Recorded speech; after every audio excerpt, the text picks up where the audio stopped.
Very good evening to everybody. तो आज हम पढ़ने वाले हैं पीरियोडिक प्रॉपर्टीज ऑफ एलिमेंट्स, जो कि कंप्लीटली पीरियोडिक टेबल पे बेस्ड है, राइट। तो जब भी हम पीरियोडिक टेबल के बारे में पढ़ रहे हैं, हमारा सबसे पहला कंसर्न ये रहता है कि ये पीरियोडिक टेबल का कंसेप्ट आया कैसे, ठीक है।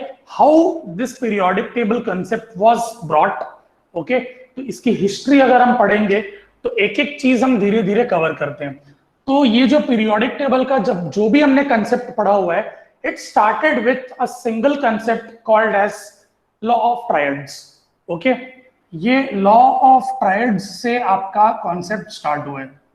This concept was given by Dobereiner. Dobereiner नाम के एक साइंटिस्ट हैं जिन्होंने लॉ ऑफ ट्रायड्स दिया है, ठीक है। एंड एज पर डोबी रेनर, उनका ये कहना था कि triads triads means set of three elements. तो डोबी रेनर ने क्या किया कि थ्री एलिमेंट्स का सेट बनाया।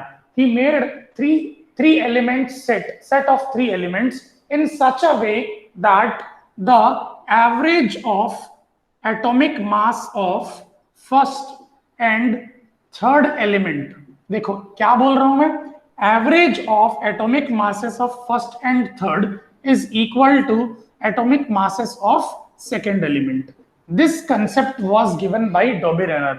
उन्होंने तीन एलिमेंट्स का सेट बनाया जिसमें फर्स्ट एलिमेंट और थर्ड एलिमेंट दोनों के मासेस को प्लस करके आप अगर डिवाइडेड बाय 2 करो तो आपको सेकेंड एलिमेंट का मास मिलता है, राइट। तो ये अल्टीमेटली इसको हम बोलेंगे क्या, इसको हम बोलेंगे average, right. So average of the atomic masses of first and third element is equal to the atomic mass of second element। तो जब भी आपको सेकेंड एलिमेंट का एटॉमिक मास चाहिए, आपको एक बात याद रखना पड़ेगा कि आप फर्स्ट एलिमेंट और थर्ड एलिमेंट दोनों को आप प्लस करोगे और डिवाइडेड बाय 2 करोगे तो आपको मास ऑफ सेकेंड एलिमेंट मिलता है, ठीक है। मैं आपको कुछ एग्जांपल्स बताना चाहता हूं लॉ ऑफ ट्रायड्स के, जैसे कि आपका लिथियम, बेरिलियम एंड बोरॉन। ये तीन चीजें देख लो, ठीक है। लिथियम का जो मास है दैट इज अराउंड लिथियम का 7 होता है, ठीक है, ओके, समथिंग लिथियम का 7 एंड बोरॉन का होता है ऑलमोस्ट ऑल कुछ 9-10 के आसपास होता है, ठीक है, 9। तो जब भी आप ये दोनों को प्लस करोगे और डिवाइडेड बाय 2 करोगे, right, you will get the mass of this particular element. ये अराउंड 10 और ये अराउंड 7-8 ऐसी कुछ होता है, ठीक है। तो आप एक चीज समझो कि लिथियम और बोरॉन दोनों के मास को जब मैं प्लस करके डिवाइडेड बाय 2 करूंगा तो आपको एटॉमिक मास ऑफ बेरिलियम मिलता है, राइट। तो ये आपका सेट ऑफ थ्री एलिमेंट्स आप जो बोल सकते हो, ओके। हमको पता है hydrogen, helium, lithium, beryllium, boron ऐसा होता है, ठीक है। तो लिथियम का अराउंड 6 होना चाहिए या इसका होना चाहिए 10, 6 plus 10 divided by 2, 16 by 2 that is 8। ऐसा कुछ मैथमेटिकली आपको मिल जाता है, ठीक है। मतलब कि सेट ऑफ थ्री एलिमेंट्स बनाओ, ऐसे एलिमेंट्स जिसमें फर्स्ट एलिमेंट और थर्ड एलिमेंट दोनों के मास को प्लस कर दो और इसको डिवाइडेड बाय 2 कर दो तो आपको सेकेंड एलिमेंट का एटॉमिक मास मिल जाता है। और इसलिए इसको कहा गया था डॉबी रेनर लॉ ऑफ ट्रायड्स, ठीक है।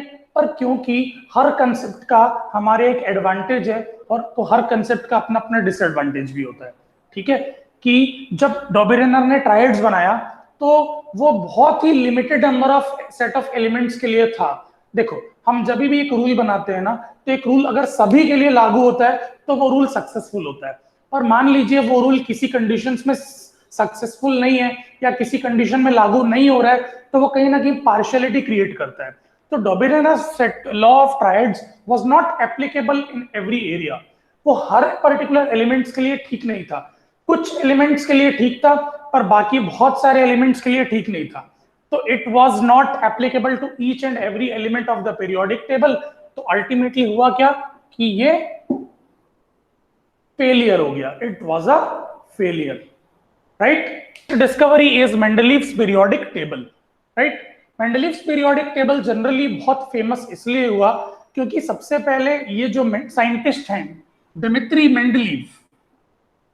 Dmitry Mendeleev was a scientist who gave the concept of periodic table, क्योंकि उन्होंने ऑलमोस्ट ऑल बहुत सारे एलिमेंट्स को डिस्कवर कर लिया था, और जब उन्होंने डिस्कवर किया तो उन्होंने सारे के सारे ड्रॉबैक्स जो न्यूलैंड्स लॉ ऑफ ऑक्टेव्स में थे या डॉबेरिनर लॉ ऑफ ट्रायड्स में थे, वो ड्रॉबैक को उन्होंने सॉल्व किया, या वो ड्रॉबैक उन्होंने अपने अंदर अपने कंसेप्ट में लाने नहीं दिया. That's why this particular concept was more famous. Now I will tell you कि इसका फीचर क्या था. सबसे पहला जो इसका, अगर मैं फीचर्स की बात करूं तो Dobereiner law of triads was completely based upon arranging of elements. ठीक है, पीरियोडिक टेबल का कॉन्सेप्ट लाया इसने और अरेंज किया एलिमेंट्स को on the basis of atomic mass. Okay, he arranged the elements according to the increasing order of the atomic mass. जो elements जिनके मास जो होता है, एटॉमिक मास अगर कम है तो उनको पहले रखा, और धीरे धीरे एटॉमिक मास के बढ़ते क्रम में, मतलब इंक्रीजिंग ऑर्डर में उनको अरेंज किया. ठीक है, सबसे पहला plus point arrangement of elements according to, मतलब इन्होंने एक क्राइटेरिया लिया, एक बेसिस लिया अपने एलिमेंट्स को पीरियोडिक टेबल में रखने का. ठीक है, सबसे पहला point.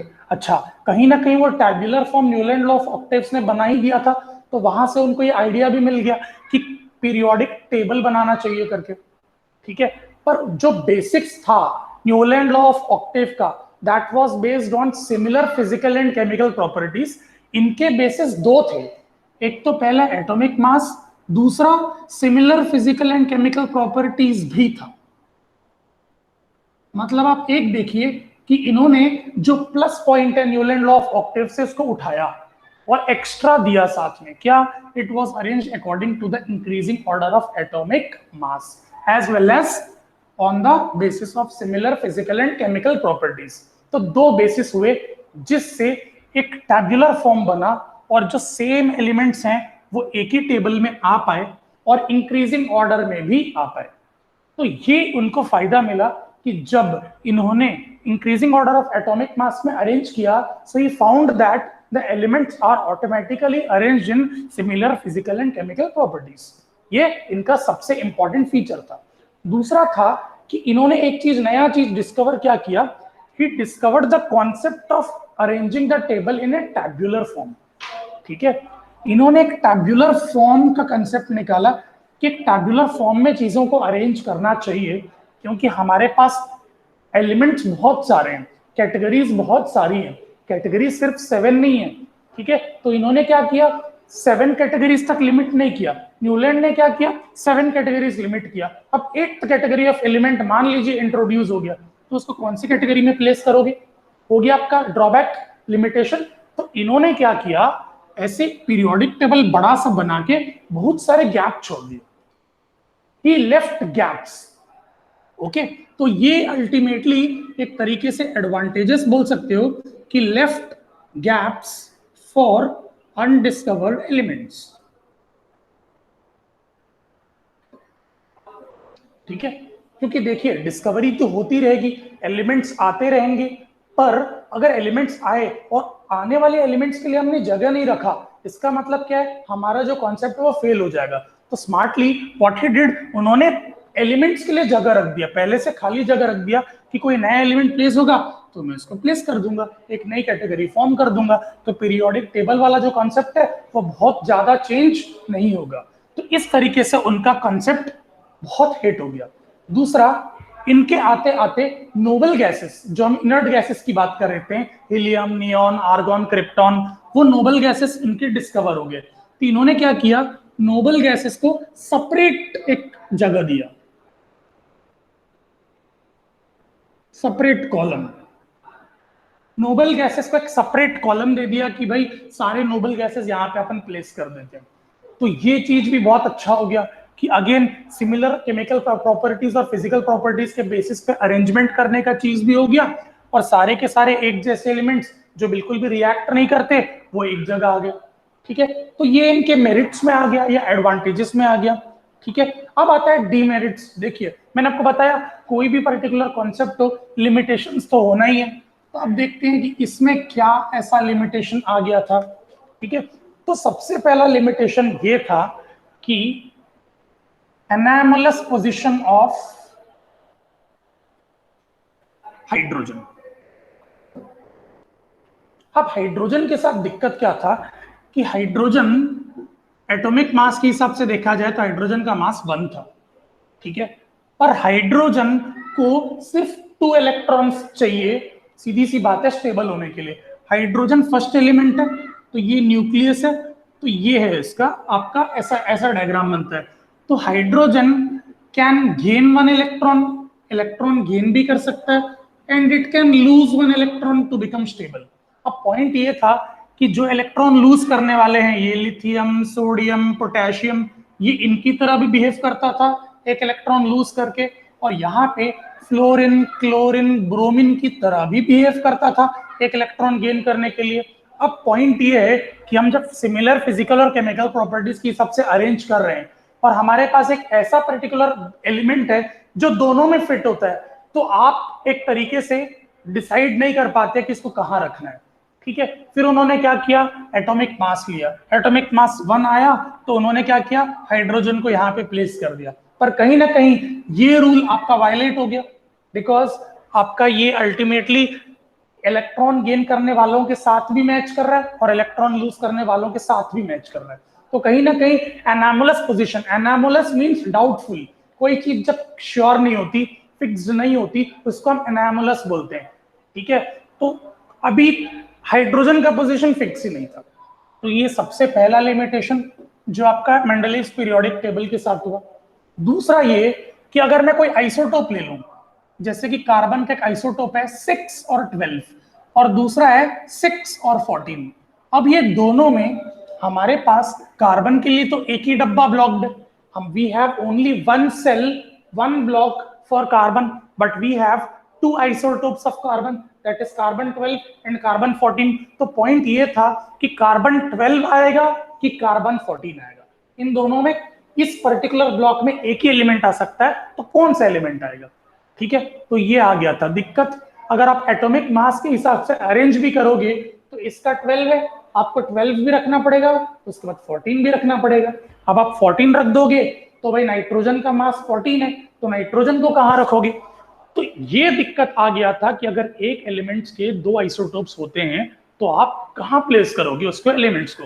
So position of isotopes, ठीक है, अल्टीमेटली मैं अगर बोलूं तो position of isotopes was a big problem of again Mendeleev's periodic table. Mendeleev's periodic table में पोजीशन ऑफ आइसोटोप एक बहुत बड़ा प्रॉब्लम हो गया था। तो 2 प्रॉब्लम इंपॉर्टेंटली क्या थे, anomalous position of hydrogen and position of isotopes. ये 2 लिमिटेशंस हुए जिसके कारण मेंडलीव्स हिट हुआ but was not successful, was not that much successful. तो हम मेंडलीव पीरियोडिक टेबल को पढ़ेंगे, क्वेश्चंस आते हैं इससे, क्वेश्चंस पूछता है, बट अगेन आज हम जो पढ़ते हैं that is not Mendeleev's periodic table, right. तो please note all the features of it. ठीक है, let's know the features or characteristics of modern periodic table. Modern periodic table was given by a scientist called as Henry Moseley. Okay, इसलिए इसको मोजलेस periodic table भी बोलते हैं। ठीक है, it was given by Henry मोजले। ठीक है, मॉडर्न पीरियोडिक टेबल की सबसे बड़ी खासियत ये कि इट वाज अरेंज्ड, अगेन जो अरेंजमेंट था एलिमेंट्स का, ठीक है, एलिमेंट्स का जो अरेंजमेंट था that was on the basis of atomic number, on the basis of atomic number. ठीक है, उन्होंने क्या किया मोजले ने, उन्होंने देखा कि ऐसी क्या यूनिक चीज है एक पर्टिकुलर एटम में जो किसी और एटम में आपको नहीं मिलेगी, ऐसी क्या यूनिक बात है। ठीक है, तो जैसे कि अपन देखते हैं, आप एक चीज देखना कि अपन 3 चीजें पढ़ते हैं एटम में, प्रोटॉन, इलेक्ट्रॉन एंड न्यूट्रॉन्स। ठीक है, प्रोटॉन के बारे में देखो, इलेक्ट्रॉन्स शेयरेबल होता है, मतलब ट्रांसफरेबल होता है, शेयरेबल होता है, तो इलेक्ट्रॉन कम ज्यादा हो सकता है, तो इलेक्ट्रॉन्स की बात करेंगे नहीं। न्यूट्रॉन्स बिल्कुल ट्रांसफर नहीं हो सकता, कुछ नहीं बोल सकते। बचता है प्रोटॉन्स। ठीक है, अब एक चीज गौर करिएगा कि हर पर्टिकुलर एटम में number of protons are always different. कोई भी दो एलिमेंट ले लीजिए पीरियोडिक टेबल में, आपको नंबर ऑफ प्रोटॉन्स हमेशा डिफरेंट मिलेगा। तो this was founded by Henry मोजले कि हर एलिमेंट में एक यूनिक चीज है कि नंबर ऑफ प्रोटॉन। कि अगर कोई एक एलिमेंट ले लिया मैंने, लिथियम, मैंने देखा लिथियम में 3 प्रोटॉन्स है, तो मैं जितने भी एलिमेंट उठा लूं पूरे पीरियोडिक टेबल में, मुझे 3 प्रोटॉन्स लिथियम के अलावा कहीं नहीं मिलेगा। तो दैट वाज यूनिक। हम सब लोगों के नाम किसी किसी के नाम मिलते हैं, कई लोगों के सरनेम मिलते हैं, कई बार ऐसा होता है कि दोनों नाम भी मिलते हैं और पापा के नाम भी मिलते हैं। तो हमारी आइडेंटिटी क्या है? What's our identity? Our identity is that unique roll number जो हमको सीबीएसई प्रोवाइड करता है। एक रोल नंबर एक बच्चे का ही हो सकता है, same to same roll number दूसरे बच्चे का हो सकता है नहीं। सिमिलरली आधार कार्ड जो हमको मिला है गवर्नमेंट की तरफ से, जो नंबर है वो हमारा यूनिक है। एक नंबर जो मिला है वो किसी दूसरे पर्सन का ऑल ओवर इंडिया में नहीं है। उसी प्रकार से नंबर ऑफ प्रोटॉन जो है वो एक एलिमेंट का इतना यूनिक है कि वो किसी एलिमेंट्स में रिपीटेड नहीं है। सो दिस अरेंजमेंट जो नंबर ऑफ प्रोटॉन है that was considered as atomic number. तो एटॉमिक नंबर मतलब होता है number of protons present in a particular atom. तो उन्होंने बोला कि नंबर ऑफ प्रोटॉन्स के हिसाब से अगर एलिमेंट्स को अरेंज किया जाए तो आपको एक चीज पता है कि इंक्रीजिंग ऑर्डर में अरेंज करना बहुत इजी हो जाएगा। ठीक है, जब कोई चीजें रिपीटिशन ही नहीं होंगी तो एक ब्लॉक में दो चीजें आने की पॉसिबिलिटी ही खत्म हो जाएगी। तो एक ब्लॉक में दो चीजें नहीं आएंगी, एक ब्लॉक में एक ही चीजें आ जाएंगी, तो आप इंक्रीजिंग ऑर्डर में अरेंज कर लीजिएगा। सो दिस कंसेप्ट जो उन्होंने लॉन्च किया ये हो गया था हिट। ठीक है, तो it was on the basis of number of protons. ठीक है, सो अगेन इसमें भी दो बेसिस थे। पहला ऑन द एलिमेंट्स पर arranged on the basis of increasing order of atomic number, and it also satisfied the Newlands law of octaves one. Similar physical and chemical properties के हिसाब से arrange करने वाला भी सेटिस्फाई हो गया। ठीक है, ये सबसे फर्स्ट फीचर जिसके कारण कि ये कंसेप्ट थोड़ा सा हिट हुआ। ठीक है, अगर पीरियोडिक टेबल की बात करें तो ये periodic table was divided into 4 blocks. ठीक है, इसमें 4 ब्लॉक्स में डिवाइडेड हुए और वो ब्लॉक्स के नाम थे S block, P block, D block, F block. ठीक है, हमने ऑर्बिटल्स पढ़ा हुआ है, S orbital, P orbital, D orbital, F orbital. तो जो लास्ट इलेक्ट्रॉन है, जो हमारा आउटर मोस्ट इलेक्ट्रॉन है, आउटर मोस्ट इलेक्ट्रॉन कौन से ऑर्बिटल में है उससे आप ब्लॉक डिसाइड करते हो कि if outermost orbital lies in the s orbital, that elements belong to s block. If outermost electron lies in d orbital, that element belongs to d block. तो किस outermost electron कौन से orbital में लाई करता है उसके बेसिस पे हमने पीरियोडिक टेबल को 4 ब्लॉक्स में डिवाइड किया। That was s, p, d and f। ठीक है, अब पीरियोडिक टेबल को 4 ब्लॉक्स में डिवाइड करने के बाद ये आपका टोटल 7 हॉरिजॉन्टल रोज में भी कैटेगराइज हुआ। 7 हॉरिजॉन्टल रोज जिनको हम बोलते हैं पीरियड्स। ठीक है, 7 horizontal rows and it consisted of 18 vertical columns called as groups. तो ग्रुप्स के नाम थे आपका 1 से लेकर 18 ग्रुप, पीरियड्स के नाम 1 से लेकर 7। ठीक है, तो इस तरीके से ये पीरियोडिक टेबल का फीचर है। ठीक है, अब देखिए इसमें भी एस ब्लॉक में उसने एल्कली मेटल्स को प्लेस किया, एल्कलाइन अर्थ मेटल्स को प्लेस किया। पी ब्लॉक के एलिमेंट्स को हम रिप्रेजेंटेटिव एलिमेंट्स बोलते हैं। ऐसा था आपका पीरियोडिक टेबल, ऐसा कुछ ये डिजाइन लाइक दिस। ओके, यहाँ पे एस ब्लॉक, ये पी ब्लॉक, ये बीच में डी ब्लॉक और ये एफ ब्लॉक। इस तरीके से पीरियोडिक टेबल आपका हुआ। इसको मैं थोड़ा सा नीचे कर देता हूं कैमरा को ताकि आप सब लोगों को दिख जाए। Right, yes. So it was divided into 4 blocks. ठीक है, अब आपके वर्टिकल कॉलम्स कितने थे? 18 वर्टिकल कॉलम्स, नाम है उसका 1 to 18 और हॉरिजॉन्टल रोज 7, 1 to 7 पीरियड्स। तो ये उसके फीचर थे। ठीक है, और इनका अलग अलग नाम था। एस ब्लॉक को हम बोलते थे एल्कली मेटल्स या एल्कलाइन अर्थ मेटल्स। ठीक है। पी ब्लॉक के एलिमेंट्स को बोलते हैं रिप्रेजेंटेटिव एलिमेंट्स, डी ब्लॉक के एलिमेंट्स को बोलते हैं ट्रांजिशन एलिमेंट्स, और एफ ब्लॉक के एलिमेंट्स को बोलते हैं inner transition elements, inner transition elements. तो इस तरीके से उन्होंने क्या किया, एलिमेंट्स को कैटेगराइज किया in the blocks, periods and groups. ठीक है, ये एक बहुत ही इंपॉर्टेंट फीचर था। ठीक है, अगेन अगर मैं एडवांटेजेस की बात करूं अब, ठीक है, if I talk about merits and demerits, ठीक है, तो सबसे पहला एडवांटेज तो वही था कि पोजीशन ऑफ आइसोटोप्स आपका सॉल्व हो गया। ठीक है, position of isotopes were fixed.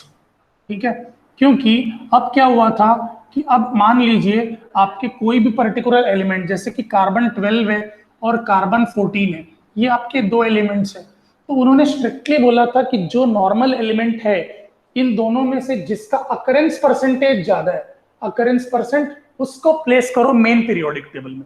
अब मैं ये देखता हूं कि कार्बन 12 और कार्बन 14 में कार्बन 12 का अकरेंस ज्यादा है, तो कार्बन 12 को मेन पीरियोडिक टेबल में रखो और कार्बन 14 को पीरियोडिक टेबल में प्लेस करने की जरूरत नहीं है।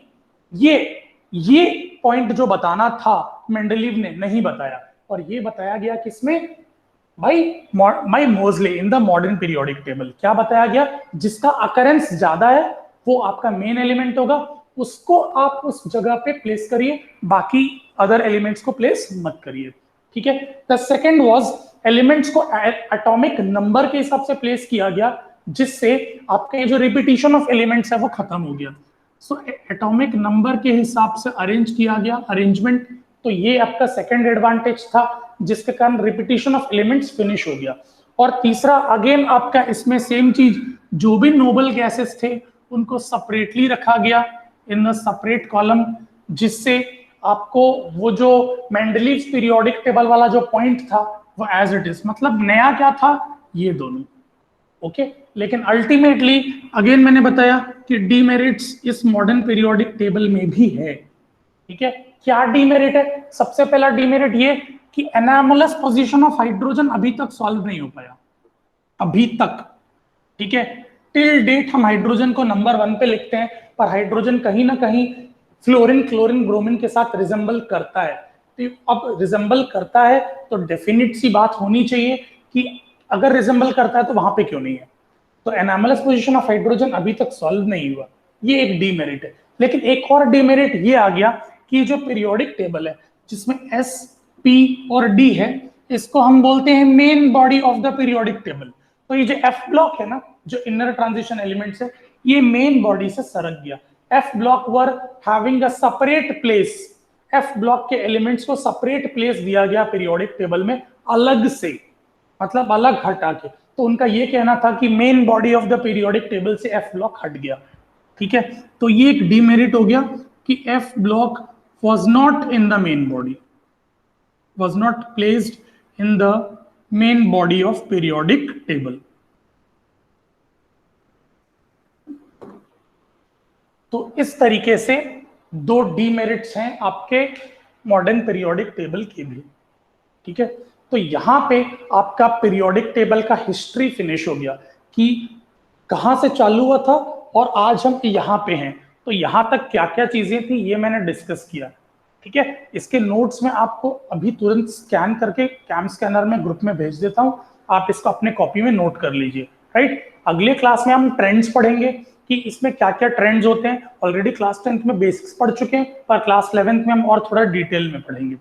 ठीक है, in the next class. So for today that's it, let's continue in the next class. Take care, bye bye.